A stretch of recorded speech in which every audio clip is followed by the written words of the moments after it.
Hello friends, welcome back to my new blog. तो ये morning की शुरुआत हो रही है। शुरुआत में मैं सबसे पहले बर्तन भांडे ही जमा देती हूँ, क्योंकि मॉर्निंग का सबसे पहले का काम यही होता है कि सारे अगर बर्तन व्यवस्थित सही जगह पर जम जाए ना, तो बाकी का काम हमें सही से समझ में आता है। नीचे एक स्टोरेज जैसे आप बॉक्स वगैरह देख रहे होंगे, क्योंकि बीच में किराना कुछ खत्म हो जाता है स्टोरेज सामान, तो हम बॉक्स भी मैं धोकर ऐसे ही रख देती हूँ, क्योंकि काम की इतनी जल्दी होती है ना मेरे को। सिलाई भी करती हूँ, तो मुझे 11 बजे कैसे भी फ्री होके मेरे काम पे मुझे जाना होता है। मतलब फर्स्ट फ्लोर पे मेरे सारा मशीनों का काम सेटअप कर रखा है, तो वो करना होता है। तो आज मुझे ये वाली जाली में बहुत दिन से सोच रही थी कि मैं इसे अच्छे से जमा दूँ, मतलब सब सामान व्यवस्थित रख दूँ, पर मैं कर नहीं पा रही थी। पर मैंने आज सोचा नहीं, पहले मैं इसे क्लीन कर देती हूँ, फिर उसके बाद में नीचे के स्टोरेज है जितने भी सारे, मैं उनको अच्छे से क्लीन कर दूँ। और ये कॉफ़ी का जो बॉक्स था, मतलब कॉफ़ी के पैकेज, मेरे हस्बैंड इस बार कॉफ़ी नहीं लेके आए और इसे पैकेज वैकेज लेके आ गए, तो मैंने बॉक्स में रख देती हूँ, क्योंकि फिर ताकि जब सारा सामान मुझे हाथ के हाथ फिर जब चाहे ना तब मिल जाए। टाइम तो कभी होता नहीं हमारे पास में, टाइम हमेशा हमें हमारे काम के लिए निकालना पड़ता है, और व्यवस्थित काम हमें करना ही चाहिए। लाइफ में कुछ चीज़ों का डिसिप्लिन तो होना ही चाहिए, जैसे सफाई को लेकर, घर के कुछ कामों को लेकर। टाइम सच में किसी के पास नहीं होता। मैं खुद भी एक वर्किंग वूमेन हूँ, सिलाई करती हूँ, मेरे पास भी कभी टाइम नहीं होता है, पर निकालो ना टाइम तो होता है। और मैंने आपको एक पुरानी लिक्विड अभी बताया, बर्तन इससे ऐसे चमकते हैं ना, मतलब एक नंबर। तो ये पैकेट कुछ 70 या 80 के समथिंग कुछ आता है, तो इसका लिंक नहीं है मेरे पास में, आपको लोकल शॉप से अच्छे से मिल जाएगा। और ये लिक्विड सच में बहुत ही काम करता है। जैसे बर्तन वर्तन एकदम अच्छे से चमका देगा। भगवान के बर्तन में भी हम हल्की सी पीताम्बरी मिला कर अगर मांजते हैं ना, बहुत ही अच्छे से बर्तन चमक जाते हैं। तो मेरे नीचे के जो स्टोरेज, अभी गुरु पूर्णिमा आ रही है, तो हमारे यहाँ ऐसा होता है ना कि पूरे घर की अच्छे से सफाई होती है। जिस भी त्योहार आता है, तो मैं एक एक करके सब चीजें साफ कर रही हूँ। बेडरूम, अलमारी, सब चीजें, मतलब जाले वाले निकालना करना, और वो सब चीजें बिल्कुल एकदम धीरे धीरे से। तो मतलब धीरे धीरे, मतलब 1 बाय 1 डे, और डे में गुरुवार ना आए, ऐसे करके मैं सारी चीजें अरेंज करके अपना काम निपटा रही हूँ। और मेरे हस्बैंड सब्जी लेके आए थे कल, पर मैंने सब्जी सारी की सारी ऐसे ही डाल दी। मतलब टाइम नहीं था, मेरे को अर्जेंट का माल डिलीवर करना था इसलिए। तो मैं आज इसको अच्छे से जमा देती हूँ। मैं धनिया तो पॉलिथीन में ही रखूंगी। बाकी भिंडी बहुत सारी हो गई थी, कब परसों भी, मतलब 2 दिन पहले भी भिंडी बनाई थी, पर ये भिंडी मुझे खत्म करनी थी, क्योंकि भिंडी भिंडी भिंडी, मतलब मुझे कुछ नया कुछ ट्राई करना, तो मैंने सोचा मैं इनकी पहले भिंडी दाल कॉम्बिनेशन मिलाकर ये सब्जी मैं खत्म कर दूंगी। तो मैंने इसे पेपर पे डाल दिया, ताकि इसका जो मॉइस्चराइजर है, पानी पानी ये निकल जाए, मैं शाम तक बनाऊं जब तक। और मेरे कैबिनेट भी अच्छे से क्लीन हो चुके थे। फिर मैंने पूरे घर की अच्छे से डस्टिंग करी। बेड नीचे का जो पूरा एरिया था उसकी मैंने पूरी अच्छे तरह से डस्टिंग आज कर दी है। तो कल मेरे को अगर टाइम मिलता है तो मैं कल ऊपर वाले फ्लोर का अच्छे से क्लीनिंग कर दूंगी। और सोफे की कवर वगैरह ये सब धोना, एक एक चीज में अच्छे से एक 1 बाय 1 मतलब कर लूंगी, तो सारा काम मेरा अच्छे से खत्म हो जाएगा गुरु पूर्णिमा आते आते।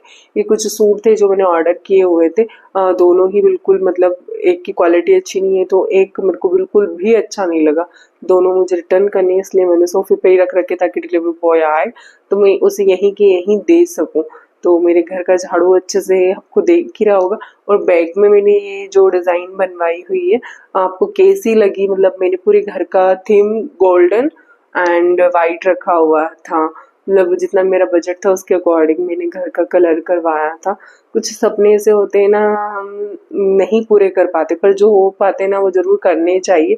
फिर नहा कर मैं आ गई थी किचन में, तो मैंने कड़ी रोटी ये बनाकर खाई। और कड़ी मैंने सिंपल ही बनाई थी, पकोड़े वाली नहीं बनाई थी। और मम्मी के यहाँ के अचार थे जो मुझे बहुत ही पसंद है। तो आज का मेरा लंच तो ये, मतलब लंच ब्रेकफास्ट दोनों मान सकते हो, इससे हुआ। और इवनिंग में, मतलब मेरे पास में सेवइयाँ रखी हुई थी, strawberry mango and strawberry flavour का, मुझे बहुत ही दिन से खाना था, तो मैंने सोचा कि क्यों ना मैंगो भी रखा हुआ है और अब सीजन जाने वाला है तो हम बना कर खा ही लेते हैं। तो मैंने इसमें शुगर बहुत ही कम डाली, क्योंकि जो सेवइयाँ फालूदा का बना बनाया एक मिक्सचर आता है। अगर आपको लिंक चाहिए तो मैं आपको ज़रूर उसका लिंक शेयर कर दूँगी। आई थिंक मीशो पे या फिर फ्लिपकार्ट पे आपको अवश्य मिल जाएगा। तो आप मुझे, अगर आपको चाहिए तो आप मुझे कमेंट करना, तो मैं आपको इसके डिस्क्रिप्शन में लिंक शेयर कर दूँगी। और इस तरीके से मेरी आइसक्रीम जो कि बहुत ही अच्छी बनी थी, नेक्स्ट डे मैंने खाई, मैं उसकी लिंक मतलब उसका वीडियो भी मैं आपके साथ शेयर करूँगी। और फिर मैंने भिंडी की सब्जी बनाई। भिंडी की सब्जी में बहुत सारी लहसुन डाली, क्योंकि सूखी भिंडी बना रहे हैं ना तो बहुत सारी लहसुन डालते हैं तो उसका फ्लेवर बहुत ही अच्छा आता है। तो फिर उसके बाद मैंने रोटियां बनाई। रोटियां मैंने 10 से 12 रोटियां, क्योंकि मेरे हस्बैंड को टिफिन भी, उनकी नाइट शिफ्ट थी तो टिफिन ले जाना था। और मैं 3 से 4 दिनों का वीडियो शूट कर कर आप लोगों के सामने लेके आती हूँ। मतलब फूड ब्लॉगर हूँ तो 3 से 4, अगर मैं आपको डेली वीडियोस शेयर करूंगी तो शायद आप देखना पसंद नहीं करोगे। और अगर आप देख रहे हो, इंटरेस्टेड हो, तो मुझे ज़रूर कमेंट करना कि मेरी वीडियोस आपको कैसे लगते हैं। तो वही मैंने रोटियां बनाई।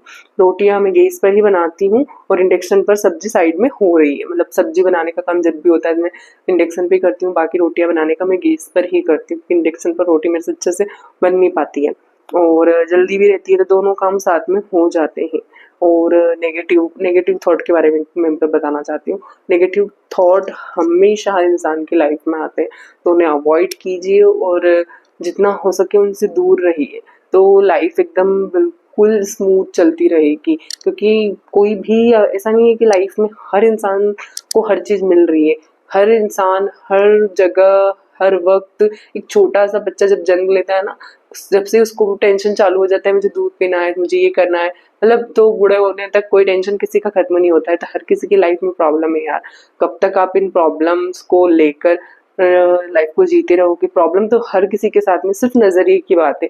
नज़रिया थोड़ा सा चेंज कीजिए और अपनी लाइफ को बेटर बनाइए। तो मैं तो अपनी लाइफ में मतलब जितने नेगेटिव कमेंट है, थॉट होते हैं, कहीं ना कहीं सोचने में तो आते हैं, पर जितना हो सके उतना अवॉइड करने की कोशिश करती हूँ। मैंने शाम को फालूदा रेडी किया था जो कि बहुत ही टेस्टी बना। मैंने वो टेस्ट किया, खाया, मुझे बहुत अच्छा लगा। और पूड़ी के साथ में, सच में मैंने पूड़ी के साथ एंजॉय किया। सब्जी भी थी पर मैंने सब्जी के साथ नहीं, पूड़ी के साथ एंजॉय किया। और एक सूट है जो मैंने ऑनलाइन लिया था, जिसको मैंने बताया था कि मुझे चेंज करना है इसको, तो देखिए अब इसकी, पर मुझे फिर भी ये चेंज करना है क्योंकि इसकी क्वालिटी, पजामा की जो क्वालिटी है वो थोड़ी सी मुझे अच्छी नहीं लगी। मैंने रक्षाबंधन के लिए कुछ ड्रेसेस सिलेक्ट कर रही हूँ कि जो भी मुझे आ जाएगा पसंद, मैं वो रक्षाबंधन के लिए उस दिन के, आप लोग कमेंट करके बताना